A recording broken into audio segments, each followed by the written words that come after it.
Hey everyone, welcome to Token Topics. The collapse of the US financial system, dollar dominance, and BRICS nations, and a lawsuit are the topics. If you're holding any of these assets, such as XRP, XDC, or XLM, you're not going to want to miss this important video. This is a wake-up call to not only Americans but the rest of the world. Dramatic events are about to unfold between now and the next several years that will reshape not only the financial system but the whole world as we know it. If you enjoy the content, please do hit the like, subscribe, and share with friends and family. Before I begin, I'm not a financial advisor. I'm also not paid for or sponsored by Ripple, Zinfin, or Stellar. Keep your crypto safe with a DCENT Biometric wallet. What talks about exchanges going down and cyber attacks, it's smart to keep it on a hardware wallet. Purchase it now through Token Topics and receive a discount. I'm going to put the affiliate links in the description below. If you've been subscribed to this channel for a while, you know that I've been talking about the death of the dollar, the formation of BRICS, a massive black swan event, which I think there's going to be several big events coming that we need to watch out for, including war. I would be a horrible content creator if I did not let people know what could be coming. I say could because nobody knows exactly what's going to happen. I don't like to give dates because every time somebody gives a date, it never comes through. But we can have an idea of what could be happening and when it could happen. I think before the end of the decade, we're going to have a massive cyber attack. And we're going to be at world war unless the world comes together and we utilize this technology. And we create a level playing field, which many people have stated. So remember, there's always hope. Don't give up hope. One of the last things I want to see is our country at war and a draft be implemented and we see young people die. And it all goes back to human greed, especially in this day and age. I know there's other aspects to war, but you know, America's turned into a large monopoly. And what they've done is manipulated the whole financial system. Not just America, there's a lot of other Western entities. And they always try to manipulate it to put it in their favor. They should have never done it. The rest of the world has had it. But I just want to give a message to the world that not all Americans are like that. There is a sense of responsibility, but at the same time, we have been deceived by the elite class controlling the system. You know, I have both conservative and liberals in my family, and I love them all. I'm more down the middle. I don't like to pick sides, but, you know, I'll admit when it comes to, you know, helping the planet, renewable energies, green technologies, I'm all for that. I love that stuff. I think we should be going in that direction with less of a carbon footprint. But at the same time, I see traditional morals and values of the American family going down the drain, and I don't like that. You know, I'm not one to divide. I want to try to unite us. But remember that we are stronger united and we're weaker divided. And our enemies play into that. Don't forget that. I want to play this clip from Glenn Beck. And I'm not a huge news buff, but I saw this clip and I thought it was worthy to give a listen. It's very interesting. I'm also going to play a clip from Robert Kiyosaki, and I'd like to get your feedback. You put your thoughts and opinions down below, and I do appreciate your comments. I do read through them. The history of cable news is written, assuming anyone bothers to write it, but if it ever is written, Glenn Beck will have his own chapter as possibly the greatest synthesizer of big ideas ever to appear on camera. And a lot of people made fun of Glenn Beck over the years for that, but if you go back and watch the tape, you will find out that maybe more than any other person on television, Glenn Beck got it right again and again and again. So we thought tonight is the perfect opportunity to hear from him. He's the co-founder of Blaze Media. He's just written a book called The Great Reset, and he joins us now for an overview of what we're watching. Glenn Beck, thank you so much for coming on tonight. How thank you. Would you very interpret kind of you this? To say. Well, it's true. So let me, I've got a couple of things here for you. Let me just go through. I'm going to bring I think, a different perspective to this. We have the banking crisis. They say it's fine. It's just beginning. Yesterday, we had the Saudis and Brazil and China enter a deal to where the petrodollar is over. Brazil and China are going to trade in their own currency. That's the beginning of the end of our currency. That means a dollar collapse. That means we become Venezuela. We will have war with China. We will have war with Russia and Iran. We have the restrict bill. We have social media and our NSA and everybody else in bed with each other, silencing people. We, of course, have the raccoon dogs, which we all know is bullcrap. And now this week, we have a new gun grab that they're trying to do. Biden and his family taking money from the Chinese. What do you think this Donald Trump thing is really all about? The America that we knew, the fundamental transformation that started in 2008 is finished. We are no longer viewed as a superpower. We are now an elderly, we're Joe Biden just walking into the twilight. What this is all about, I believe, is trying to inflame this country. They've wanted violence from the right from the beginning. They can't wait it. They need it, because if we strike out, look at January 6th, the day they're letting the shaman out of prison because it was all trumped up. Thank you, Tucker Carlson, for revealing this. The day they're letting him out, they do this to Donald Trump. They want you to strike out. Why? Because then they can close the cage. I'm going to make another prediction for you, Tucker. You said I got it right. Well, everything I've been talking about since 2008, this is the time. I'm going to make a prediction. By 2025, we are going to be at war. We are going to have a new dollar, a currency that probably is coming from the central bank. We'll have a currency collapse, and we will live in a virtual police state. I know that might sound crazy to a lot of people. It's not far off. The Bill of Rights is gone. Nobody is paying attention. Where are the Republicans? Where are the decent Democrats that can see this is insanity? Love him or hate him, those are some powerful words from Glenn Beck. And he's stating on the inevitable. I think we're past the point of no return right now. It's just a matter of time. The petrodollar, the dollar is the world's reserve currency right now. That's over. It is over. I think we're living kind of like in a fantasy right before we fall off the cliff. It's kind of like, get that suspended feeling. Yeah, we're getting ready to fall. I mean, what do people expect? You know how many years it's been going on that they kept raising the debt ceiling and how many trillions of dollars we're in debt right now? It's unsustainable. And so now it's finally catching up to this. So I want to play this clip from Andrew Kiyosaki, the Rich Dad, Poor Dad author, and he interviews Andy Schectman. And they're going to talk about the BRICS nations, which I talk about a lot on this channel. Also, how the middle class is being systematically dismantled and destroyed. Now, some people can argue if it's by design or not. It's almost like it's textbook so perfect to where these big banks, they know what they're doing. But it seems to be the smaller banks that are getting screwed. Hello, Robert Kiyosaki. This is Emergency Podcast number 3.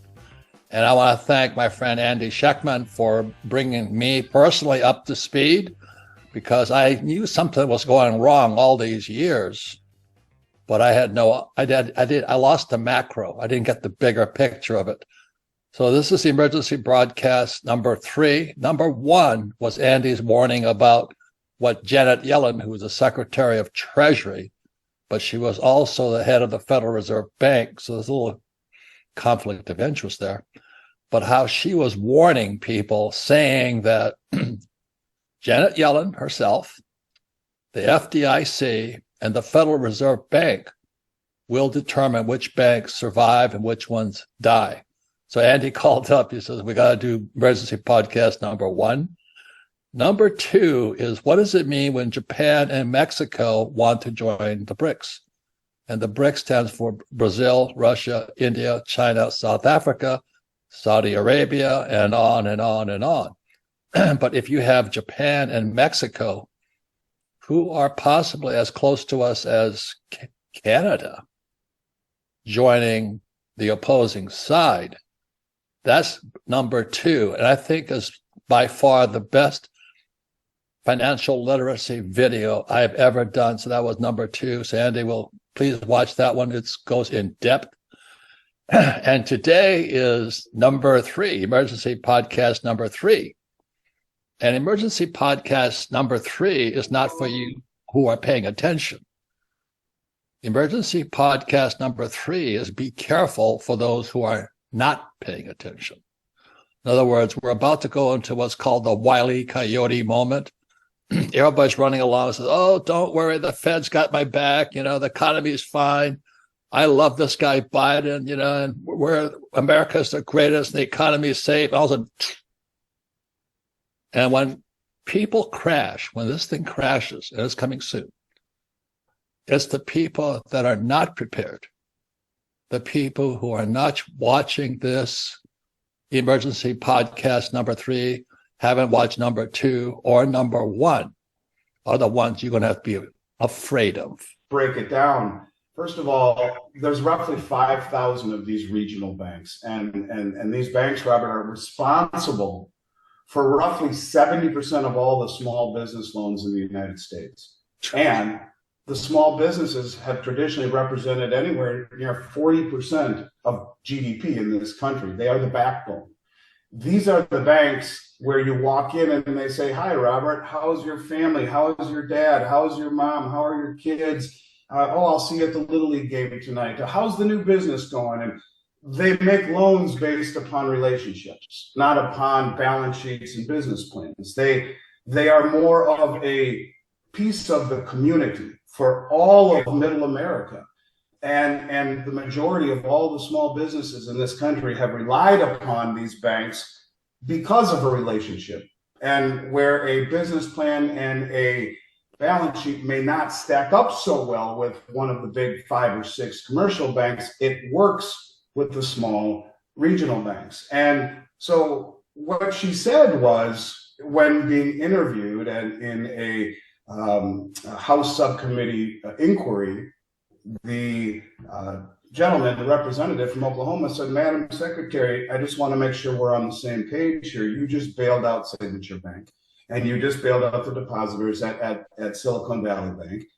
Now, if one of my constituents in Oklahoma, who has $5 million in a regional bank, goes bankrupt, if the bank goes bankrupt, will that depositor be bailed out and everyone else? All of the banks in Oklahoma. And she said, no, sir, they won't be.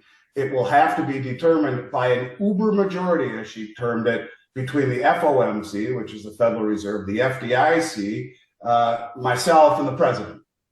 So in essence, what she was saying is that they will be judge, jury, and executioner. But if you really look at what she's saying, she is basically saying that if you have money in any of the banks that are not systemically too big to fail, then you better get it out, because they will fail and you will be bailed in, and there's nothing that you've been warned. And the question then becomes, which banks are too big to fail? Which banks are systemic?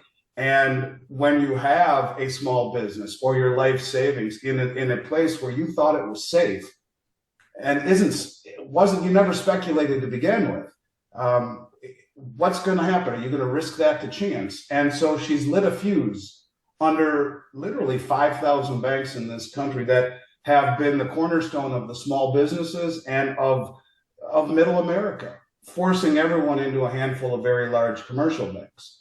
And it's a very, very frightening situation for most of these people to have to come to grips with either staying with the relationships they have and hoping for the best while not really preparing for the worst, or yanking their money out and moving it into one of the large commercial banks, which she's telling us will not fail. We will backstop the too big to fail banks. And in essence, she's creating socialized banking, putting everyone into just a handful of very, very large banks. I'm glad you said that. That's this book here, the Communist Manifesto, centralized banking, that they control the whole economy.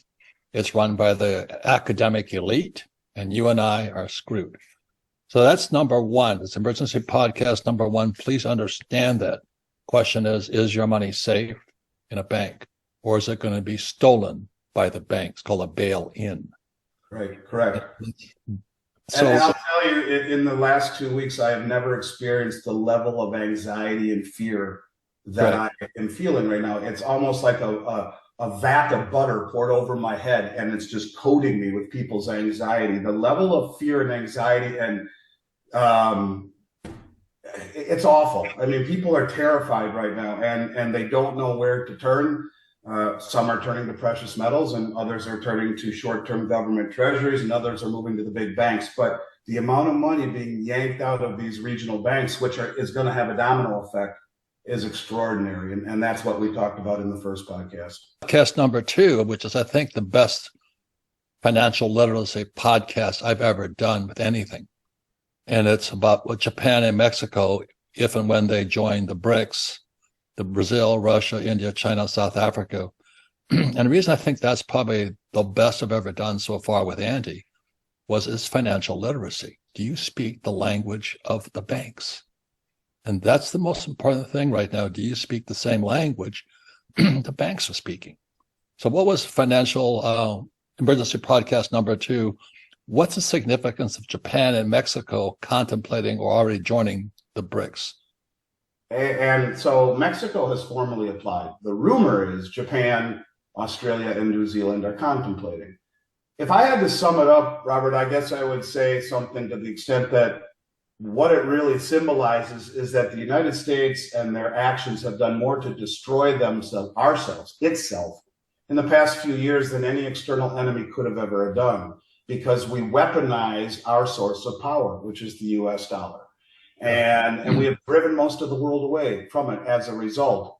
And the majority of the world's populations reside in the areas that comprise the BRICS, the Shanghai Cooperation Organization, the Belt Road Initiative, and the Eurasian Economic Union. This growing group of people that are rallying together against this type of hegemony, this type of, as you called it last time, bullying, and the perception of hypocrisy.